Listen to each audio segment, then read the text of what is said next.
C'est toujours un plaisir de se retrouver le samedi pour notre 6e CQFR, le ce à quoi il fallait répondre. J'en profite pour donner l'adresse. Si jamais vous voulez envoyer des questions, c'est sur cqfr.rivers@gmail.com. Je suis avec Théo et Shai et je crois que Théo a quelque chose à nous montrer. Ouais, ben voilà, si vous l'aviez précommandé, vous faites peut-être partie des heureux détenteurs de ce livre, le livre GOAT, dont on vous parle depuis plusieurs semaines. Moi, je viens de recevoir mon exemplaire.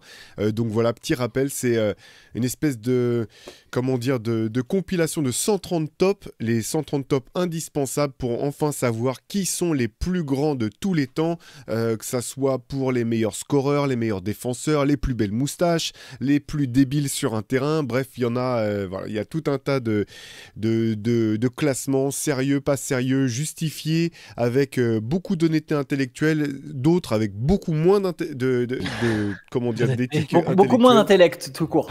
Moins d'intellect. Voilà, c'est illustré de main de maître par Thomas Ducrest. Et comme vous le savez, comme toutes nos publications, c'est disponible exclusivement sur basketsession.com. Voilà, n'hésitez pas, il en reste encore, c'est très très bien parti. On vous remercie d'ailleurs de nous avoir suivis sur ce projet. Et si vous ne l'avez pas encore commandé, il est encore temps de le faire sur BS. Moi, j'ai qu'une chose à dire, il est beau. Voilà, je l'ai reçu hier. Je l'ai reçu hier, ça claque. On a toujours le petit moment où on se dit, bon, est-ce que quand on va le recevoir, ça sera aussi bien qu'on l'avait imaginé. Il est méchamment bien. Voilà. On va commencer, les gars, Je du l'ai coup. pas encore reçu, moi, Parti. au passage. Ouais, mais tu l'as pas payé aussi, c'est pour ça. Hein. Moi, j'attends le règlement par. Abonne-toi, Western Antoine. Union, là. Antoine, il n'est pas abonné au compte Twitch, il n'est pas abonné à. Du coup, il prend les pubs. Allez, c'est parti, les gars. Théo, tu n'avais pas pu t'exprimer sur le cas de ton gars Jimmy Butler. Donc, la première question va en partie, je pense, te permettre de le faire. Question d'Asdin qui nous dit j'avais une question cette semaine concernant le possible trade de Jimmy Butler. Perso, moi qui suis particulièrement cette franchise du Heat, je trouve que ça a totalement du sens. Ce n'est plus l'avenir et il ne sera plus là l'année prochaine. Donc autant en tirer quelque chose à la trade deadline. De mon point de vue, pour en tirer le maximum, les Rockets sont clairement le meilleur choix. Mais je voulais revenir plus spécifiquement sur l'hypothèse Warriors, car j'entends beaucoup qu'ils deviendraient contender. Moi, sincèrement, je ne suis absolument pas de cet avis. Il ne faut pas oublier que la conférence Ouest est bien plus compétitive et Butler va devoir se coltiner à 35 ans le meilleur attaquant adverse tout en produisant en attaque. Avec son jeu énergivore, je pense qu'il lui faudra de vraies adaptations pour lui permettre de performer. Du coup, pensez-vous réellement qu'un trade de Butler changerait vraiment le statut des Warriors ? Alors, je vais partir sur les Warriors. Donc déjà, la question, c'est effectivement ce qui serait dans le...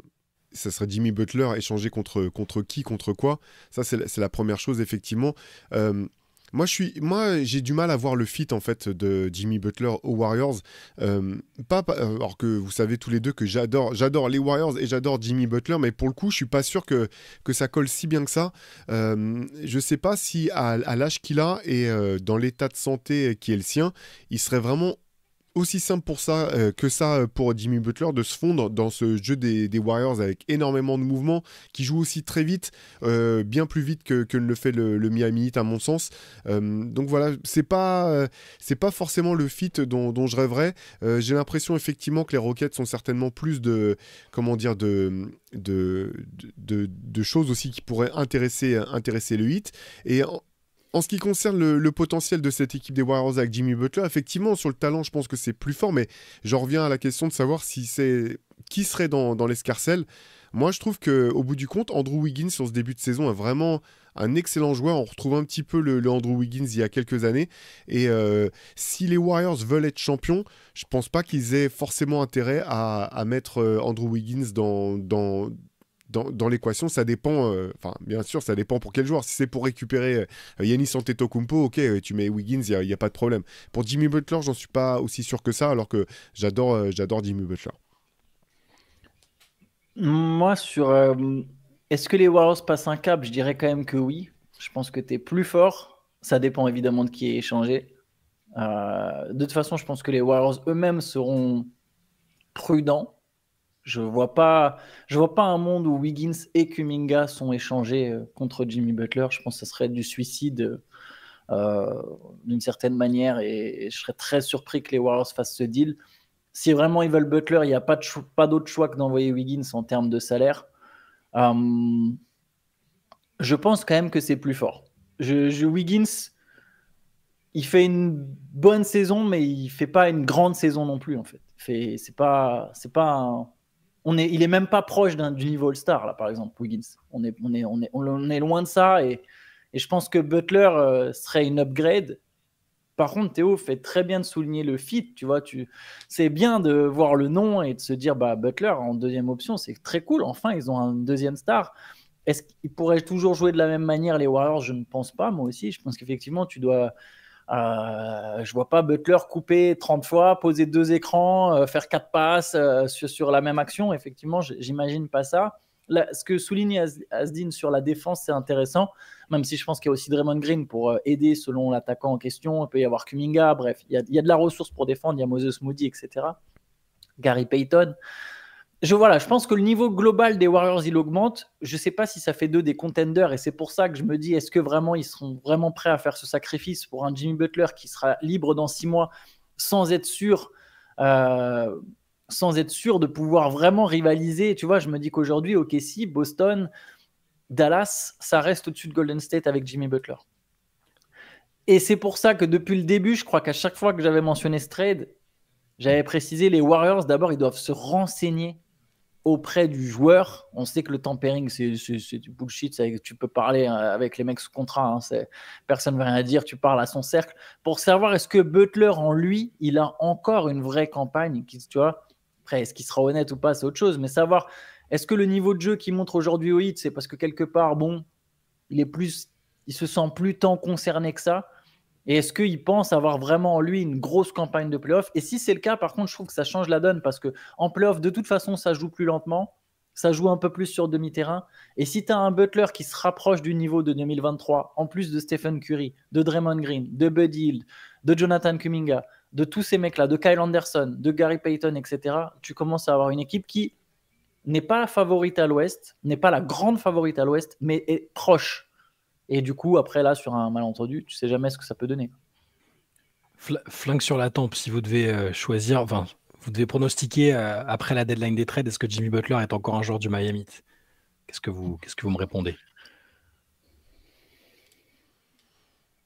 Moi, je serais tenté de dire oui, en fait. J'ai l'impression quand même qu'il y a aussi beaucoup de manœuvres du côté du club comme du côté du joueur pour essayer de... Autour de cette question de renégociation de contrat, il y a l'agent de Jimmy Butler aussi qui a allumé Shams Charania, comme vous en avez parlé dans la semaine, en disant que c'était faux les demandes de trade et les destinations qu'on prêtait à Jimmy Butler.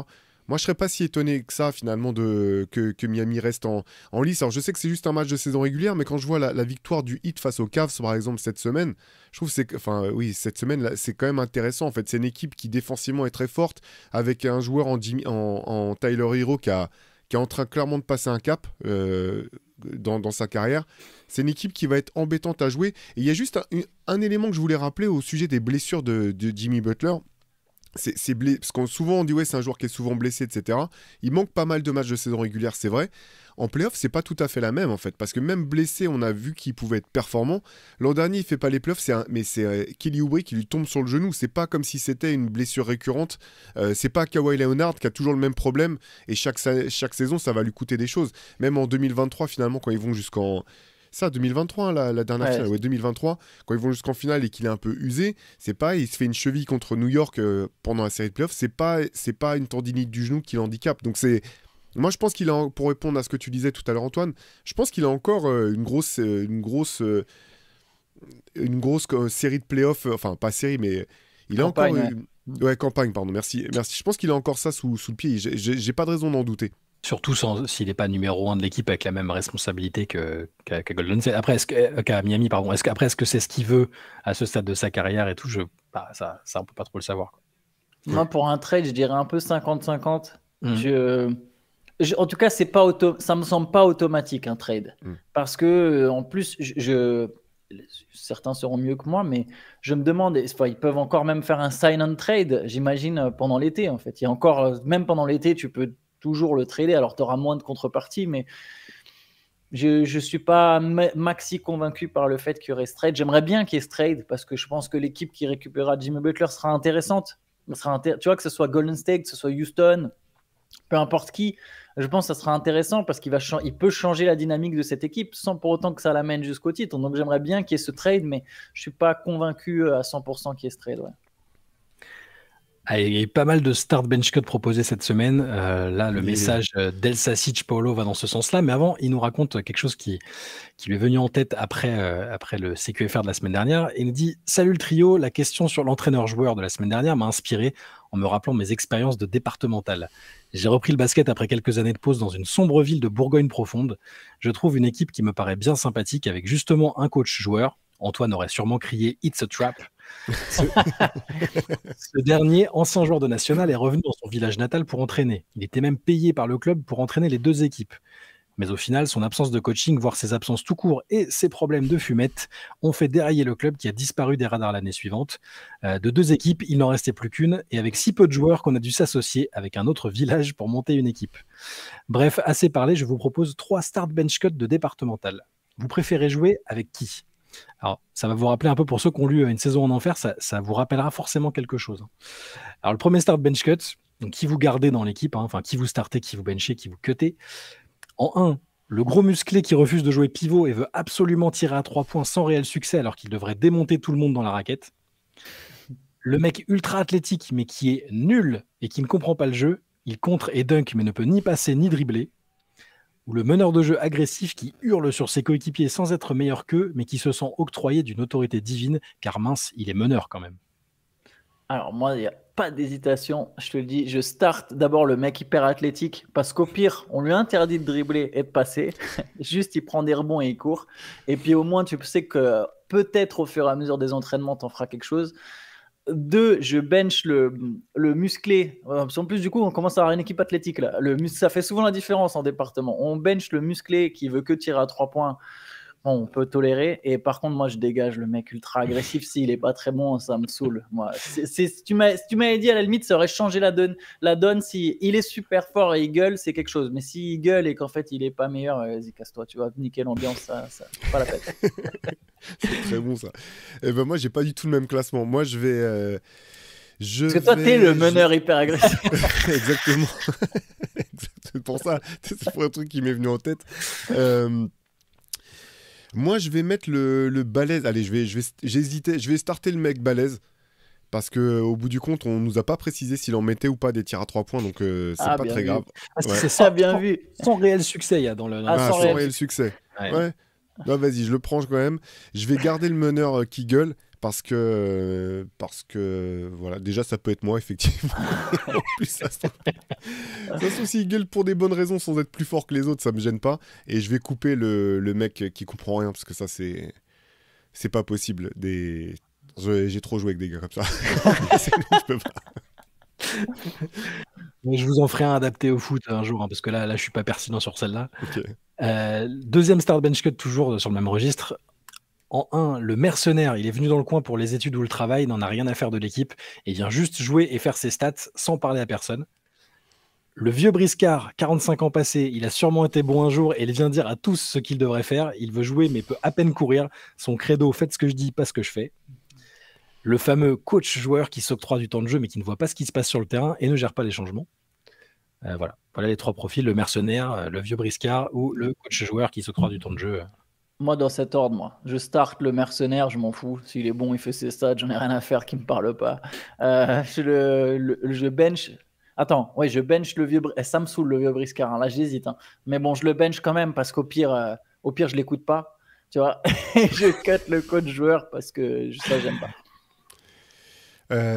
J'hésitais. Je coupe le même que toi, Antoine. J'hésitais dans l'ordre pour les 2 autres. Je crois que je vais partir sur ce que tu me dis. Ouais. Je crois que ce qui m'a refroidi, c'est le côté faites ce que je dis, pas ce que je fais, c'est-à-dire qu'il est pas très bon. Qu'il puisse pas courir et ça me gêne pas, mais s'il fait pas les efforts, là, on en parlait tout à l'heure avant de commencer les CQFR, c'est dur. Donc je prends dans le même ordre que toi. Et le dernier start bench cut que nous propose Polo. Première proposition, l'ancien joueur de national, il était ailier fort, mais là il joue meneur du haut de son 1m95. Il est plus grand que les pivots, s'incruste dans ton équipe, est vraiment meilleur que tout le monde, mais sabote l'esprit de groupe et donne un petit goût de triche aux victoires. En 2, le joueur qui s'est trompé de sport. Pas un match ne se passe sans qu'il essaie de s'accrocher avec quelqu'un qui l'a poussé au rebond ou qui l'a mal regardé. Et 3, le mec qui vient à tous les entraînements, il montre l'exemple, il est super sympa, mais il est vraiment pas fait pour ce sport. Je le start quand même, je crois, moi. Et redis-moi le premier, le dernier. C'est l'ancien joueur national qui était ailier fort, mais qui joue meneur parce qu'il fait, et qui fait 1m95, qui est plus grand que les pivots, qui est meilleur que tout le monde, mais qui sabote l'esprit de groupe et donne un petit goût de triche aux victoires. Et le deuxième, c'était quoi? Excuse-moi. Et le deuxième, le joueur qui s'est trompé de sport. Pas un match ne se passe sans qu'il essaie de s'accrocher avec quelqu'un qui l'a poussé au rebond ou qui l'a mal regardé. Lui, je le cut, lui. Moi, je cut le deuxième. Après, le mercenaire, comment ça, il sabote l'esprit de groupe? Parce qu'il est relou ou juste parce qu'on gagne grâce à lui? Parce que si on gagne grâce à lui, j'aurais rien à faire. Hein, je le start, hein, ça sabote pas mon... Ils avaient qu'à... Il y a un petit goût de triche aux victoires, il nous précise. Mais bon, c'est qu'il doit être fort, ouais. Mon équipe a joué contre un ex-joueur d'Eurocup le week-end dernier. Je pense pas que ses coéquipiers en avaient quelque chose à faire, je vais vous le dire. Donc, je sais pas, moi, je pense que si c'est saboter l'esprit de groupe dans le sens où il y a un petit goût de triche, c'est pas grave, je le start. C'est leur problème. et je bench. Le mec qui est très sympa, moi, je le garde dans l'équipe, c'est sûr. Même s'il est nul, au pire, il joue 5 minutes. Tu vois. Moi, je vais starter le mec fort, là. Parce que comme Antoine, s'il est bon, c'est pas grave. Et après, c'était... j'ai une mémoire de poisson rouge, c'est catastrophique. Après, t'as donc le gars, t'as le joueur qui s'est trompé de sport, qui essaye de embrouiller tout le monde. Enfin, dès qu'il y a un truc, il s'accroche. Lui, je le coupe. Ok. Tu préfères le mec nul, mais qui vient aux entraînements et qui est sympa. Exactement. Parce que le mec dont tu parles là, j'ai déjà joué avec un gars comme ça qui est d'ailleurs resté un bon pote. Et moi, en milieu de saison, je lui dis écoute, si ça part en bagarre générale, tu te débrouilles. Moi, tu te débrouilles. Parce que tous les matchs, il engrainait des gars, il cherchait tout le temps. C'est le mec qui avait trop de vis, mais qui était plus concentré sur le vis que sur le basket, là. Donc je lui ai dit, écoute, ils peuvent te courir après, tu te débrouilles. Moi, je viens pas t'aider là-dessus. Moi, pour les autres, je sais pas, mais je start le mec qui vient à tous les entraînements et qui montre l'exemple et qui est sympa, parce que je l'ai déjà été dans certaines équipes. Voilà. Je l'ai déjà été aussi. Des équipes trop fortes où tu sais que tu es vraiment le moins bon de l'équipe, mais tu t'accroches, tu viens aux entraînements. Ça m'est déjà arrivé aussi. Voilà. Pareil. C'est Nicolas Bird qui nous propose des start bench cuts spécial US. Vous allez voir, c'est assez sympa aussi. Il y en a un de basket à la fin, mais c'est un peu en dehors. Sur les plats, pour commencer. Hamburger, hot dog ou pizza? J'adore. Mais ça dépend du hamburger ou de la pizza déjà. Alors là, c'est US, donc projetez-vous sur de l'américain. Voilà. Ah, de l'américain, ah oui. Du fast-food ou pas, hein, peu importe, mais quelque chose qu'on peut trouver aux États-Unis. Moi, je vais starter la pizza quand même. Hamburger en deux, je vais couper le hot dog. Je pense exactement pareil. Mais la pizza italienne de chez Giovanni, vous avez vu mon petit accent à New York, tu vois. Non, moi-même, la pizza aux États-Unis, non. Alors oui, ça peut être sympa si la part à $1, mais c'est pas des très bonnes pizzas en règle générale. Giovanni vient de Naples. Faut quand même que tu le prennes en compte. Ok, ouais, mais je préfère. Ouais. Spécifique de ouf. Mais tu vois, non, moi je start burger, je bench pizza et je cut hot dog. Les villes, New York, Los Angeles, Miami. Dans cet ordre-là. Alors, putain, dans cet ordre-là, New York, vraiment. oui. New York, oui. Et Los Angeles, j'y suis allé, j'ai pas aimé. Hein. Après, pour nous Européens, ça ressemble pas à une ville tellement c'est étalé, immense. Tu peux rien faire sans voiture, il y a des embouteillages partout. Mais je connais pas bien. Après, je connais pas bien la ville. Honnêtement, j'y suis passé peu de temps. Et Miami, j'y ai même jamais mis les pieds. Donc, c'est vraiment très dur pour moi de choisir. Sur la théorie, après. Si, je vais prendre dans l'ordre quand même d'un point de vue culturel, quoi. Je suis quand même. Ouais. J'ai été plus impacté par des musiciens ou des artistes de Los Angeles que de Miami. Moi, je start New York, évidemment. Et pour les autres, ne conduisant pas des autoroutes de 15 km, des avenues de 15 km à Los Angeles, très peu pour moi. Mais je vais quand même bencher parce que les Floridiens me terrifient. Voilà, sachez que les Floridiens, je trouve que c'est une espèce de gens à part. Puis il y a des crocodiles à Miami et tout, c'est relou. Toi, Antoine, quand il y a des bêtes bizarres, c'est pas pour lui. On sait que c'est... Mais attends, mais juste un truc, faudrait quand même qu'on réfléchisse 2 secondes à quoi ça ressemble un crocodile quand même. C'est pas juste une bête bizarre. Vous réalisez un petit peu ce que c'est le bordel ou pas, un alligator? C'est des alligators ou des crocodiles d'ailleurs qui sont là-bas? C'est des alligators, je crois, normalement, en Floride. Ouais, ça s'appelle toutes les teams s'appellent des gators, donc c'est sûr que c'est des alligators. Mais je suis d'accord, moi c'est l'animal qui me fait le plus peur, je pense, sur Terre. Je préfère Bah oui. un serpent ou une énorme araignée. Les crocodiles, c'est terrifiant. T'imagines, t'es dans l'eau et il y a des crocodiles qui te tournent autour, là? Non, mais Bah non, mais déjà, pourquoi t'es dans l'eau? Pourquoi t'es dans l'eau? t'es dans l'eau. Non, mais il y a pire, parce que ça, t'es dans l'eau, à la limite, bon, t'as cherché un peu, mais imagine, Ouais. t'es comme ça, ta voiture, ton pneu, il crève. Tu changes sur le bord de la route, t'es en train de sortir ton cric, tout ça, tu vois, tu changes ta roue, tu tournes ta tête, oh salut, il y a un alligator, qu'est-ce que c'est que ce bordel? Tu vois, à un moment, il y a des trucs qui vont pas sur cette terre. Ces scénarios sont de plus en plus spécifiques, j'adore. Ouais, c'est ça. Start Bench Cut, les monuments. Statue de la Liberté, Mont Rushmore, Golden Gate Bridge. Allez, Statue de la Liberté, je la starte parce que plein de raisons. Elle est iconique, française et elle est dans Ghostbusters, donc ça sont que des bonnes raisons. Je vais mettre le pont de San Francisco en deuxième et je vais couper, j'ai déjà oublié ce que c'était le troisième. Le Mont Rushmore. Le Mont Rushmore. Le Mont Rushmore, oui, ça me parle pas plus que ça. Je coupe aussi le Mont Rushmore. La Statue de la Liberté, je l'ai déjà vue à Paris, perso. Elle est à Paris, voilà, sachez que si ça vous intéresse, vous voulez flamber un peu auprès de votre meuf, vous pouvez lui dire, allez viens, je te ramène à la Statue de la Liberté. Voilà, si elle connaît pas trop Paris, si vous êtes de passage à Paris. Elle est pas loin de la Tour Eiffel, voilà, pour ceux que ça intéresse.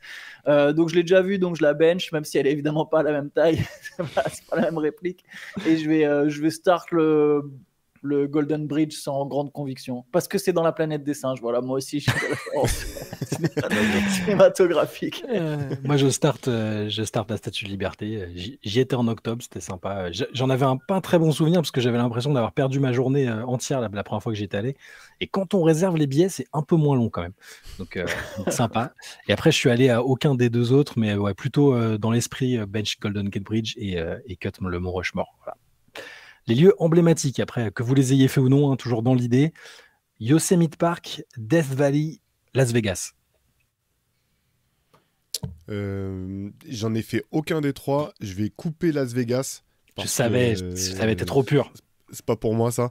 Et je vais mettre... Alors, Yosemite Valley, c'est quoi le deuxième? Donc la vallée de la mort ou le Yosemite Park. Allez, je vais mettre Yosemite Park, la vallée de la mort, et je vais couper donc... Vegas. Tu préfères le désert et la chaleur que d'aller jouer au casino, quoi. Moi, je vais couper la Death Valley. Je suis un mec du désert, moi. Je le coupe tous les jours, le désert, ça m'intéresse pas. Le Yosemite Park, je connais même pas, mais je vais le bench par principe parce que je pense que ça doit être chouette. Et je vais mettre le mois de 20 ans à Las Vegas. Je start. Moi, je start Las Vegas, évidemment. Alors, j'ai pas fait Las Vegas, j'ai fait le Vegas de l'Est, j'ai fait Atlantic City, c'est un peu glauque, mais bon, moi, vous me connaissez, je suis un peu... J'ai un petit tempérament de gambler, mais t'as trop dû faire des parties de poker à 4h du matin. Exactement. On se remet de là qui est du New Jersey. Avec des chapeaux de cow-boy, avec des chapeaux de cow-boy et tout. Ces chats, ils fument pas, mais je suis sûr qu'il avait une cigarette à la bouche, juste pour le personnage, tu vois. Non, mais... Ça va être incroyable. Ouais, moi, je suis un gambler, mais qui n'a pas d'argent, donc tu vois, c'est pas dangereux. Mais j'aime quand même bien jouer, donc si je vais à Vegas, un peu de roulette, un peu de poker, voilà. Donc je start Vegas, je bench le Yosemite Park, ça doit être très sympa, et je cut la vallée de la mort, évidemment. Les animaux, qu'est-ce que c'est que ça? Ah oui, Pigarque à tête blanche, l'emblème des États-Unis. Les alligators de Floride ou le bison. C'est quoi un pigarque? Je sais pas, visiblement c'est l'aigle. Ouais, et c'est l'emblème des États-Unis. Les alligators de Floride ou les bisons. C'est dur ça. Vas-y, moi je vais starter le bison. C'est quand même l'animal des Américains de souche. Je vais mettre l'aigle en deuxième et je vais couper l'alligator. Je vais avoir le même classement, mais j'ai une petite anecdote un peu gore. Parce que l'aigle, je l'ai déjà vu dans un zoo. Je ne sais plus dans quel pays, c'était pas en France. Il est dans une espèce de cage. Je pense que c'est quand même un animal assez agressif. Et je vais donner une anecdote super dégueulasse. Il était en train d'éclater un rat. Mais vraiment de l'éclater. Et je peux vous dire que j'étais à 2 doigts de vomir. Et voilà, bonne journée à tous. J'espère que vous regardez ça à midi. Et bon appétit. Et je vais évidemment cut l'alligator, parce que bon, faut pas déconner. Moi, je cut l'alligator tous les jours aussi. Le bison, j'ai de la sympathie pour le bison. Et l'aigle, alors l'aigle pas en cage, le pauvre, mais je le bench, le pigarque. Donc je découvre ce terme. Voilà. Après, il y a les sports autres que le basket. Baseball, foot américain et soccer féminin, il précise, parce qu'aux États-Unis, c'est quand même bien plus prisé que le soccer joué par les garçons. Moi, je vais start le soccer, je vais bench le football américain et je vais cut le baseball parce que Pareil, franchement, exactement. c'est de la tech. C'est de la tech. Moi, je vais starter, foot US, bien sûr. Derrière, j'ai pas trop d'avis. Je vais mettre le foot, le soccer en deuxième. Et le baseball, parce que quand tu connais pas, que c'est pas ta culture, c'est chiant à mourir, en fait. Ah ouais. Moi, le soccer joué par les filles en 1, le foot US en 2 et le baseball, les matchs de 4 heures où je comprends pas grand-chose. Même à la télé, même télévisuellement, c'est pas attractif, je trouve. Où ils te mettent les... Non, faut que tu connaisses le sport sur le bout des doigts, que tu connaisses les stats pour savoir les pourcentages de machin, est-ce que c'est bien ce que tu es en train de voir ou pas. Il y a des mecs... C'est sympa de regarder avec quelqu'un qui connaît, qui t'explique et tout, mais ça reste trop long, quoi. C'est cool si tu as envie de faire une sieste. Ouais, c'est un des sports aussi dans lequel il y a des mecs qui ressemblent moins à des athlètes qui peuvent être très forts, quoi. C'est vrai. Ensuite, il nous propose les États découpés en carrés. Donc, c'est très bon. Le Colorado, le Dakota ou le Nouveau-Mexique. J'ai rien compris. En gros, c'est ces 3 États qui ont la forme d'un carré et il faut se choisir ce que tu préfères. Je vais start le Colorado. Ouais. Je vais bench le New Mexico parce que Breaking Bad, Albuquerque quand même, pour ceux qui savent. Et je vais cut le Dakota parce que franchement, le Dakota, quoi. On nous dit pas si c'est le North Dakota ou le South Dakota, mais je pense que ça changera pas. On peut même mettre le Dakota du milieu, je pense que ça changera pas grand-chose. Central Dakota. C'est là que je vois mes limites en géographie, hein, parce qu'effectivement, à part... alors, je vais mettre Colorado dans le 5, parce que ça a l'air d'être quand même une belle région, quoi. La région des montagnes, là, ça me brancherait bien d'y aller. Mais derrière, j'ai aucune envie d'aller... Les deux me parlent pas. Allez, je vais mettre Dakota. J'ai envoyé de l'amour au Dakota parce que Antoine les a dégagés. Mais moi, je start le seul état dans lequel je suis passé, Colorado, et les deux autres je connais pas, mais j'aurais plutôt une tendance à préférer le Nouveau-Mexique. Je bench le Nouveau-Mexique et je cut le pauvre Dakota aussi. Il en reste 2 sportifs hors basket, sportifs américains. Michael Phelps, Tom Brady, Carl Lewis. Carl Lewis, bah ouais, parce que voilà, il y a quand même certains de ses records que j'ai vus là. Donc, Carl Lewis, athlète incroyable. Deuxième, allez, je vais prendre Phelps pour le nombre de... Ouais. Mais un peu au pif. Brady, bah, c'est un GOAT. Hein, si un jour on fait les GOAT de la NFL, il sera certainement dans plusieurs classements, mais je vais prendre Phelps en 2. Et moi, je vais faire aussi Carl Lewis. Ensuite, Brady, et je vais cut Phelps, mais seulement parce que c'est de la piscine quand même, quoi, à un moment. C'est de la piscine, mais c'est le mec qui a gagné le plus de médailles d'or olympiques. Ouais, mais il est en bonnet avec un slip de main, quoi. À partir de là. Il y a un sketch, je sais plus, un truc d'un stand-up là où le mec dit ouais, mais c'est de la triche en fait, parce qu'il a toutes ses médailles, mais c'est comme si tu jouais, t'es champion olympique du basket en 5 contre 5, champion olympique du basket sur demi-terrain, ouais. Champion olympique de. C'est vrai. Bref. Moi, ouais, Carl Lewis, quand on était petit, c'était genre c'était Usain Bolt d'aujourd'hui en fait. Enfin, qui est en retraite aussi. Mais... Il faisait saut en longueur et tout, il faisait pas. Ouais. Déjà, il a été drafté. Incroyable. Il a été drafté. Ouais. Et même, c'est pour le côté, quand tu vois un mec qui court vite, tu dis, putain, le mec, c'est Carl Lewis, toi, c'était une expression presque. Ah oui. Après, la natation ou le. Phelps, c'était quand même hyper impressionnant. C'est un peu symbole des JO pour moi. Et j'ai toujours quand même bien aimé les JO. Donc, je bench Phelps et Tom Brady, je cut. Voilà. Il a l'air cool, Phelps, en plus. J'ai l'impression que c'est un mec. Il a traversé des trucs en plus, hein, en mode dépression. C'est un gars de Baltimore. C'est bien chaud. Hein. Et c'est un gars de Baltimore. C'est vrai ? Ouais, c'est un gars de Baltimore. Et la manière dont il a encouragé à mort Léon Marchand alors qu'il tapait ses records, enfin qu'il était sur la voie de. Je trouve que ça montre quand même un bel état d'esprit. Donc voilà, je le bench. Et le dernier, sportive américaine entre Marion Jones, Simone Biles et Serena Williams. Ils nous mettent toujours un ou une qui a été attrapé pour dopage quand même dans les, dans les propositions. On notera. C'est dur. Vas-y Théo, moi je suis... Vas-y, moi je vais mettre Serena Williams, Simone Biles et Marion Jones, qui a aussi joué en WNBA. Ouais, ça n'a pas été trop Je pense que je vais avoir le même classement que toi. Serena en 1, ça c'est sûr. Après, j'hésitais sur bench et cut, mais je vais bench Simone Biles. Ouais, Simone Biles. Serena, c'est trop Une chaud. Enfin, légende. c'est trop au-dessus de. Voilà. Donc, start Serena Williams.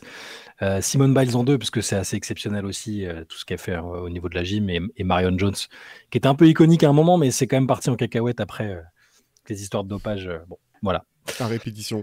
à répétition. Et donc, ah oui, j'avais pas vu, il nous en propose quand même un de basket. Il nous dit le titre le plus inattendu, celui sur lequel vous n'auriez pas misé $1 en début de saison, entre les Pistons 2004, le Heat 2006 et les Warriors 2022.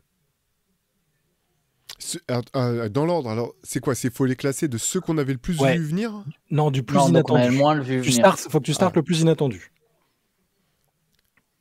Alors, le plus inattendu, je pense que c'est. Moi, j'aurais dit que c'était les Warriors quand même. Je pensais pas qu'ils Ah ouais. iraient jusqu'au titre. Parce qu'en 2004, moi, j'avais pronostiqué à l'époque les Pistons au moins en finale NBA. Donc, même si c'était avant le trade de Rachid Wallace qui a changé complètement leur saison. Hein, Mhm.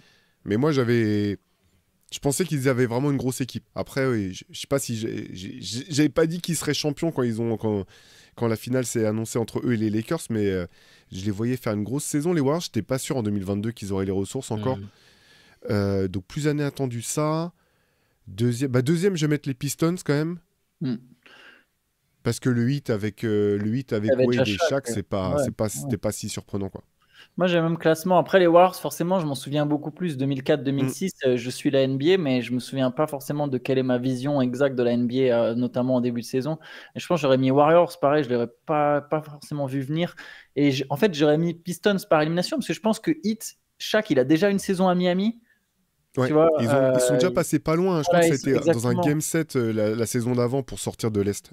Donc tu sais que tu as quand même une grosse équipe. Dwayne Wade, il est en pleine ascension. Donc je pense que c'était le moins surprenant des trois. Moi, je starte quand même les Pistons. Je starte les Pistons. À l'époque, ça m'avait quand même pas mal surpris de les voir. En fait, c'est la manière aussi dont ils ont giflé les Lakers après en finale. Je pense que ça fait partie des trucs les plus surprenants. Et après, les Warriors 2022, parce qu'on pensait qu'ils étaient un peu cramés. Et le Heat 2006, je cut le Heat 2006. Voilà pour ce start bench cut très cool. Très américain. On enchaîne avec un message de Suleiman qui nous dit « Le passage grotesque de Théo sur NBA Undrafted avec la First Team m'a inspiré un petit what if. » Enfin, c'est trois what if légèrement scénarisés à classer de 3 à 1 sur ce qui suscite le plus de curiosité chez vous. D'accord ? Parmi ce qui vous intrigue le plus parmi ces possibilités-là. En 1, qu'auraient donné les Celtics dans les 90s sans les tragiques disparitions de Len Bias et Reggie Lewis, avec potentiellement un gros All-Star en renfort. Qu'auraient donné les Blazers avec Brandon Roy et Greg Oden fit et sans blessure, plus Lamarcus Aldridge, Nicolas Batum, mais potentiellement Lillard drafté. Et qu'aurait donné Toronto avec T-Mac qui reste fit et sans blessure, plus Vince Carter qui ne quitte pas le navire et garde un niveau All-Star en jouant avec Chris Bosh. Ce qu'on aurait le plus kiffé voir en fait, c'est ça? Ce qui suscite. Moi, je vais mettre les Blazers. Ils auraient été flippants de ouf, franchement. Ouais. Blazers en premier, les Celtics en deuxième, parce qu'ils auraient été aussi très forts. Je sais pas si ça aurait été suffisamment fort, parce que Len Bias, on saura jamais au bout du compte. Hein. Ça reste un joueur extraordinaire à l'université, mais on n'aura même pas eu l'occasion de le voir en NBA, alors que Reggie Lewis, on sait que c'était un joueur très fort. Donc je mettrais les Celtics en deux, et en troisième, les Raptors. Pareil. Et les Raptors, niveau timeline, du coup, normalement, ça ne draft pas vraiment Chris Bosh. Mais bon, ceci à T-Mac et Vince Carter, je pense pas qu'ils soient en mesure de drafter. Non, ça aurait été une équipe intéressante, hein, cela dit. Mais je pense dans le même ordre. Les Blazers, ça m'intrigue vraiment de savoir ce que ça aurait pu donner. Même tout simplement ce qu'aurait été Greg Oden. Ouais, ça aurait été une équipe très forte. Je pense une équipe qui aurait au moins fait une finale NBA à un moment. Je serais pas surpris. Va savoir si ça aurait été plus loin. Et ouais, Celtics. Les deux dernières, on les a un peu vécues. Enfin, on a connu. Par contre, je pense que je suis quand même très intrigué par ce qu'aurait donné Len Bias avec tout ce que les documentaires et tout ce qu'on avait vu de lui, la hype qu'il y avait à l'époque, mais que même si je l'ai pas connu, voilà. Je pense que j'aurais quand même bien aimé voir ça. Donc je mets ça en 1, peut-être les Blazers en 2 et les Raptors en 3. Ouais, ça m'intéresse un peu moins. Question d'Alika Villedmont. Salut à toute l'équipe. Dans son morceau Spilled Milk, Vinny Paz commence son flow avec les paroles suivantes. My father was my hero. Puis il nous raconte à quel point son père a été un fardeau finalement. PS, merci à Théo de m'avoir fait découvrir ce morceau. Selon vous, dans 30 ans, Bronny James se dira-t-il « Mon père était mon héros » ou « Mon père était mon fardeau » ? C'est une belle question, ça. Bah, je pense que c'est les deux. Souvent, même avec nos parents, parfois on a ce sentiment mélangé, mais ouais, je pense quand même que c'est son héros, parce qu'honnêtement, soyons très honnêtes, quoi. Si Bronny James avait eu exactement les mêmes capacités athlétiques et sportives que celles qu'il a aujourd'hui, et que LeBron avait été simplement, imaginons que son père que ça soit comme pour Devin Booker. Imaginons que son père LeBron a été une espèce de Melvin Booker qui a joué en Europe ou qui a eu un niveau correct mais qui n'a jamais été une star. Je pense pas que Bronny sera en NBA aujourd'hui. Donc je pense que d'un point de vue sportif, ça l'a quand même aidé. Manifestement, enfin du moins ce qu'on en ressent de l'extérieur, parce qu'on ne sait pas comment ça se passe à l'intérieur, mais c'est une famille qui a l'air de plutôt bien vivre. Donc son fardeau, je sais pas, là il réalise son rêve. Je pense pas qu'il aurait pu toucher ce rêve si son père avait pas été qui est son père. Donc moi je dirais quand même plutôt héros. Moi, pareil, sachant qu'en plus, bon, c'est dur parce qu'au final, on n'est pas à l'intérieur Bah ouais. de leur relation, de leur famille, mais j'aurais quand même dit héros pour les mêmes raisons que toi. En fait, Bronny James, ça serait pas un basketteur professionnel aujourd'hui. Même s'il était resté à la fac, tu vois, on peut difficilement imaginer, il n'était pas très bon à NCAA. Il est très loin en fait, il est très loin d'avoir le niveau, Bronny James. Il est en NBA purement parce que son père, c'est LeBron. Et tu sais, tu as mis Melvin Booker, mais en fait, aujourd'hui, si Bronny James était le fils de n'importe quel autre joueur NBA dans cette ligue, à part peut-être éventuellement Stephen Curry, mais il jouerait pas en NBA. Donc je pense que voilà, c'est quand même son cadeau. Et je pense que c'est LeBron, c'est ce qu'il voulait. Il a poussé pour ça, pour se dire, bah, mon fils, je veux qu'il vive son rêve, quoi. C'est ton but en tant que parent. Tu as envie que tes enfants ils vivent leur rêve. Donc, Puis il a tout fait pour rendre ça possible. Et il a eu un père très très présent, très très bienveillant, enfin qui a voulu faire l'inverse de ce qu'il a eu vu qu'il n'a pas connu son père.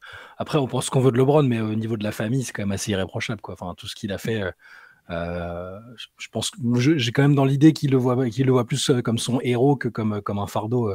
Il lui offre une vie, même le confort matériel, tout ça. Je pense que c'est pas un fardeau. C'est sûr que sur le strict plan de la carrière, peut-être que lui va considérer que c'était un fardeau et il est persuadé qu'il aurait pu percer sans son père. Ça, c'est possible. Et qu'il va se dire, ah, si mon père, ça n'avait pas été LeBron, on m'aurait pas emmerdé à me dire tout le temps, t'es le fils de, t'es pistonné. Peut-être qu'il a ça dans un tout petit coin de sa tête. Mais ouais, non, globalement, je pense qu'il se dira quand même que c'était son héros. Ouais. Et puis au-delà du piston potentiel et des connexions, ce dont il a bénéficié, enfin son frère à lui, c'est aussi tout sur la formation, quoi. C'est-à-dire qu'il a eu la meilleure formation individuelle dont tu puisses rêver si tu veux devenir un athlète, quoi. Que ce soit collectivement ou individuellement, sur la nutrition, sur la préparation physique. Enfin, tu peux pas rêver d'un meilleur contexte pour te développer, quoi. Question d'Arnaud. Après une défaite de Denver, Jamal Murray a dit que certains joueurs étaient restés à Los Angeles parce qu'ils y habitaient. Ça m'a fait halluciner et j'ai deux questions. Est-il vrai que des joueurs peuvent habiter à LA tout en jouant pour Denver? Et plus philosophiquement, un joueur peut-il devenir franchise player s'il ne vit pas comme un local? Donc là, je pense qu'il voulait dire, je pense avoir compris la question. Quand Jamal Murray a dit ça, c'est parce qu'il y a des joueurs qui, hors saison, ont leur maison. Voilà. Passent leur temps, passent 4-5 mois de la saison à Los Angeles, même s'ils jouent ailleurs. Je pense que c'est ce qu'il voulait dire. Mais par contre, ça pose vraiment la question, s'ils se sentent pas, s'ils vivent pas à plein temps dans la ville dans laquelle ils jouent, est-ce que ça a un impact sur le fait qu'ils soient franchise player et qu'ils incarnent la ville, tout ça. Voilà.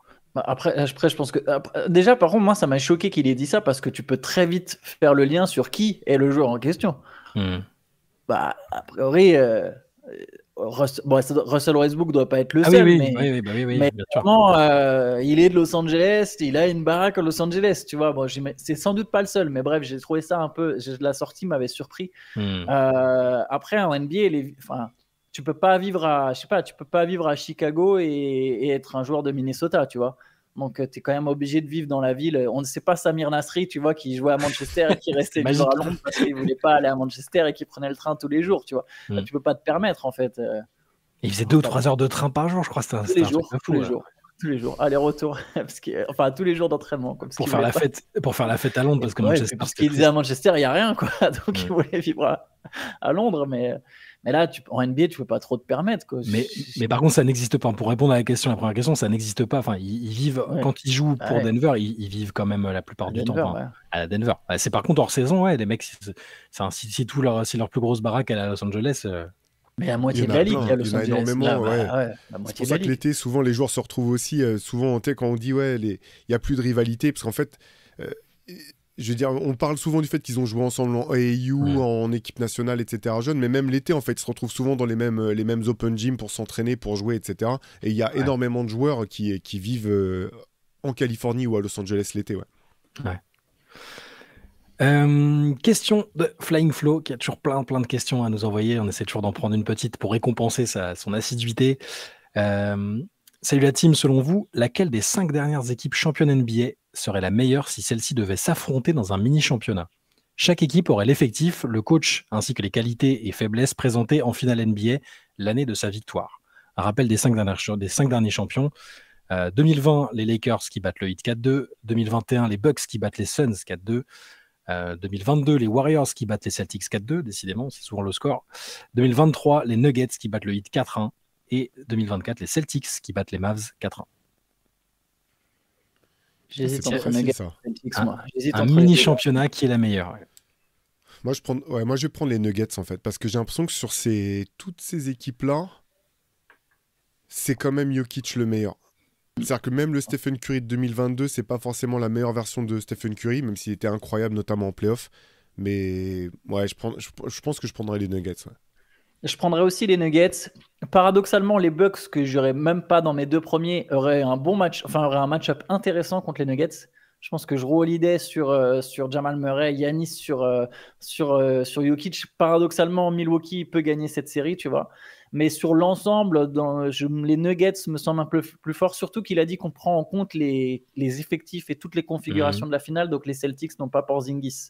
Nous que partiellement Porzingis. Parce que sinon, j'aurais été tenté de prendre aussi les Celtics. Bah, tu c'est Ouais. ouais, genre. Mais Attends, ils l'ont sur 3 matchs. 3 matchs où il est limité en mi-temps.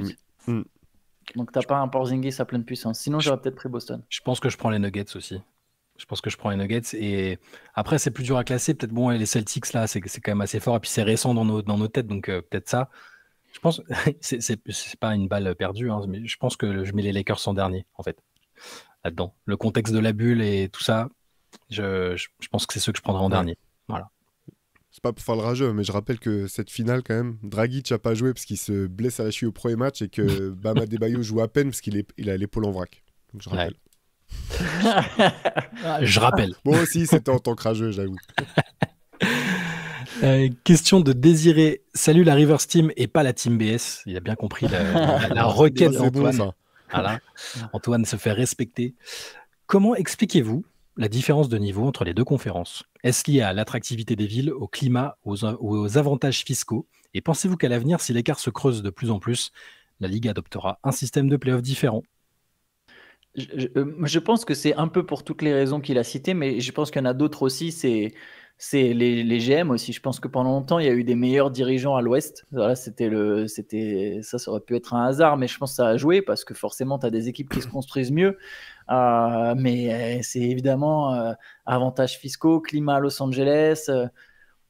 Tout pèse là-dedans. Et pour répondre à la deuxième partie de la question, la NBA est déjà en train de se poser la question d'abolir les conférences, notamment aussi en partie en raison du déséquilibre et il faut comprendre qu'il y a une moitié des propriétaires de cette ligue qui se plaint que attends, comment ça je suis 13e dans ma conférence, j'aurais été 6e à l'Est. Maintenant, pour que ça soit adopté, je crois qu'il faut qu'il soit une majorité, donc il faudrait convaincre une partie des propriétaires de la conférence Est, pour qui eux c'est plus simple d'aller en playoff, de leur dire t'imagines si dans le fossé il se creuse encore, t'es une équipe de l'Est, t'as peut-être pas envie justement de changer cette formule, et la NBA ne peut pas décider elle toute seule, il faut convaincre, je crois que c'est 23 propriétaires sur 30, donc bon courage. Pas sûr que ça se fasse. Ouais, non, je pense que j'aurais dit comme Antoine, je pense que tu as bien résumé les choses. Le soleil, c'est ça qui ça joue aussi. Bien sûr. Hein. Phoenix est super attractif, les équipes de Los Angeles, ça plaît aux joueurs, ça plaît aux stars. La fiscalité, c'est vrai que c'est pas négligeable. Il faut pas oublier Texas, la fiscalité. Il y a des joueurs qui choisissent quand même souvent. Texas, ils sont pas taxés les mecs. Enfin, honnêtement moins taxés qu'ailleurs. Je vois qu'en Floride, c'est un peu la même chose. Floride aussi, Floride aussi. Et même chose, ils ont il fait beau, pas cher. Mais il y a des Floridiens et des alligators. Mais paradoxalement, ouais, parce que j'allais dire, paradoxalement, c'est pas les franchises qui attirent le plus Miami et Orlando. T'as vu au niveau des free agents, c'est pas. Orlando, T-Mac quand même Parce que Miami, je pense que c'est spécifique à Miami. Hein. On en a déjà parlé, mais je pense que ce qui dessert Miami finalement, c'est le fait que une superstar peut pas venir et se dire je vais faire ma loi en fait. Et moi, je pense que ça joue beaucoup dans le fait que Miami ait refroidi certains free agents. Ah, mais regarde, si tu regardes Orlando, ils ont signé 2 gros free agents dans toute leur histoire, c'est T-Mac et Grant Hill.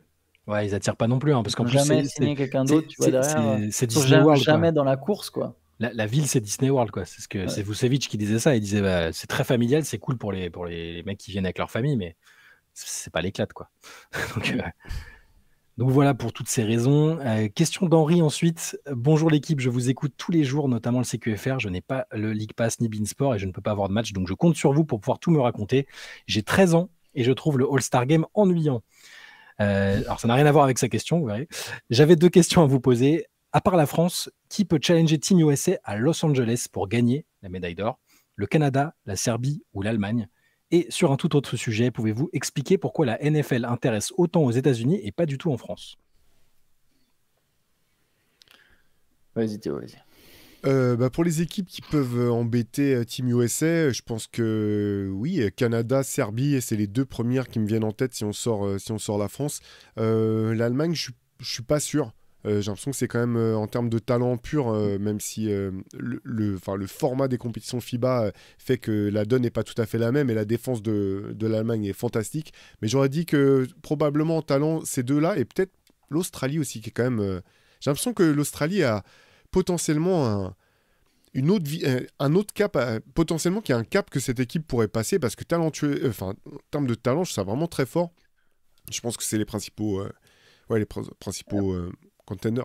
Mais moi, du coup, j'ai une question pour toi pour l'Australie, parce que qui va être la locomotive de l'Australie? Justement, moi, je trouve que c'est une équipe. Je trouve que c'est une équipe très forte, mais ils ont plus. Ouais. Tu vois, Patty Mills, ça y est, à un moment, c'est. Donc j'ai peur que l'Australie soit compétitive, mais pas en mesure d'aller défier les gros en fait, et que justement l'Australie ait de plus en plus de mal à aller chercher une médaille en fait. Alors que le Canada, ils ont leur locomotive. Ouais. Il manque une star. Le Canada a sa locomotive, mais par contre, je sais pas, avec ce qu'on a vu cet été, je sais pas s'ils arriveront à avoir un jour l'osmose parfaite avec les joueurs NBA, parce qu'ils étaient quand même tous là quasiment cet été. J'ai un peu peur. Je sais que, à mon avis, Shai, il sera toujours là et il sera compétitif et tout, mais en fait, je sais pas si à part la France, je vois une équipe qui sera plus à même d'embêter les Américains. La Serbie, pas loin, franchement. Ouais. La Serbie pourrait, je pense. Après, il faudrait voir parce que du coup, quel âge auraient les cadres et notamment est-ce que Jokic viendrait encore parce que la Serbie, dès que Jokic va commencer à prendre de l'âge, si t'as pas un mec très fort derrière qui prend la relève, ça peut être plus compliqué. Le Canada, l'avantage, c'est qu'en fait, le Canada, il y aura toujours de plus en plus de talents canadiens. Donc, si c'est pas dans l'ère ça serait mieux que ça soit dans l'ère chez Gilgeous-Alexander, parce qu'il faut une locomotive, comme on l'a dit. Il faut que tu aies quand même une superstar qui mène ton équipe. Mais les Canadiens, ils en auront encore et encore des talents. Et mine de rien, eux aussi, on parle souvent des Français, tu vois, avec la progression des jeunes. Mais en fait, les Canadiens, R.J. Barrett, il est plus fort aujourd'hui que cet été, tu vois. Enfin, je veux dire, c'est un mec qui sera peut-être même encore plus fort.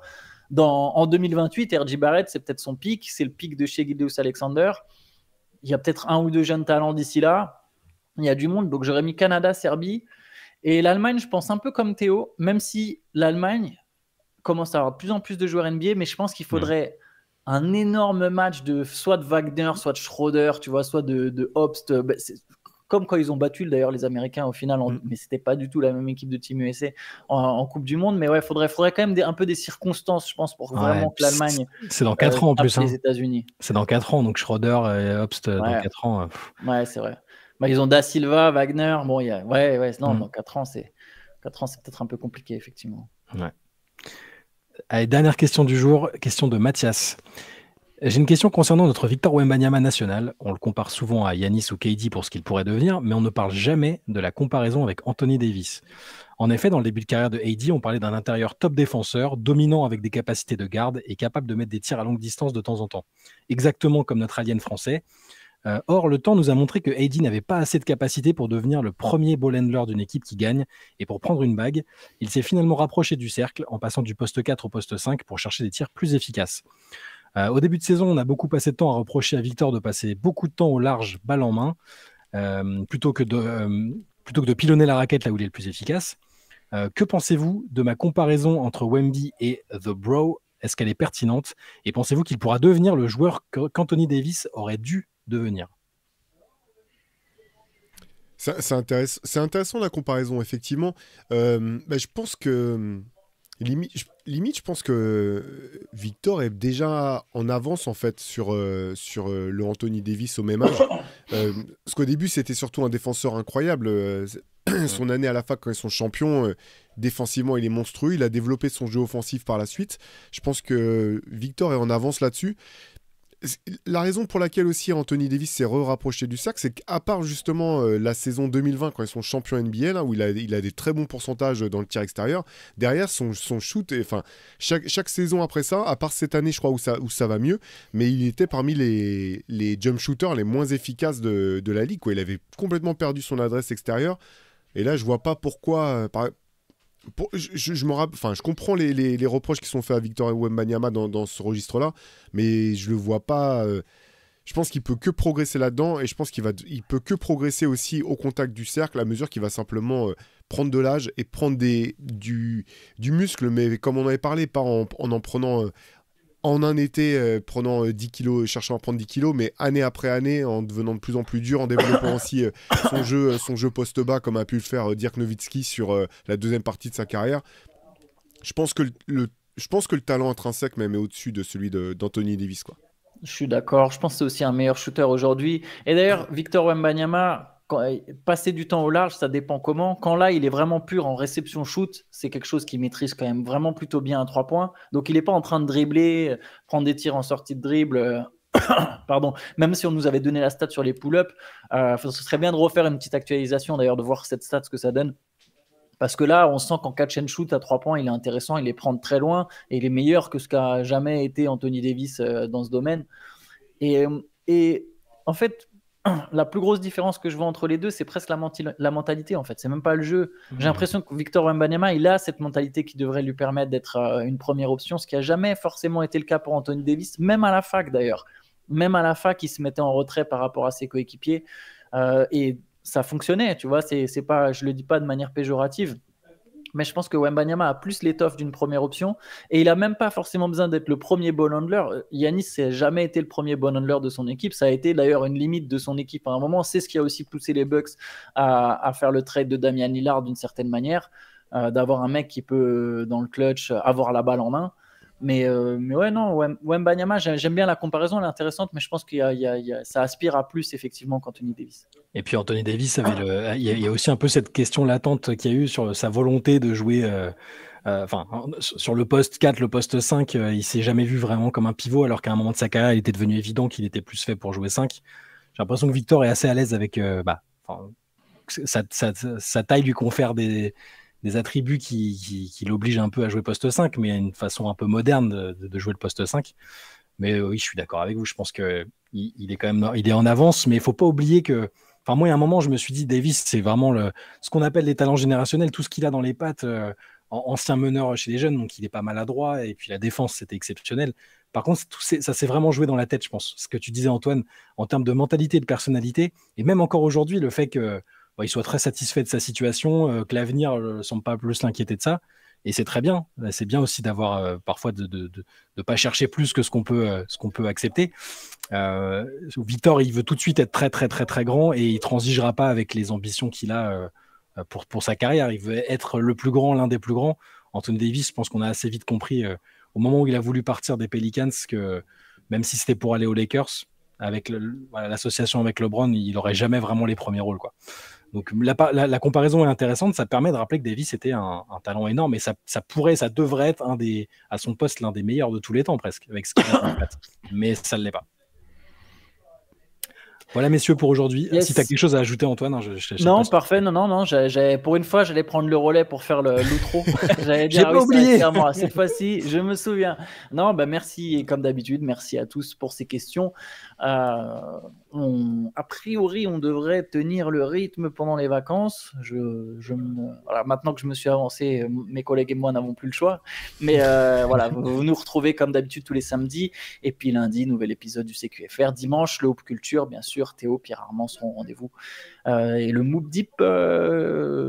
Non, c'est peut-être cette semaine. Il n'y a pas eu la semaine dernière, mais à mon avis, ça devrait reprendre cette semaine. Ouais. Yes. Donc à surveiller ça sur la chaîne Basket Session Reverse. Ciao à tous, bonne journée. Ciao. Ciao.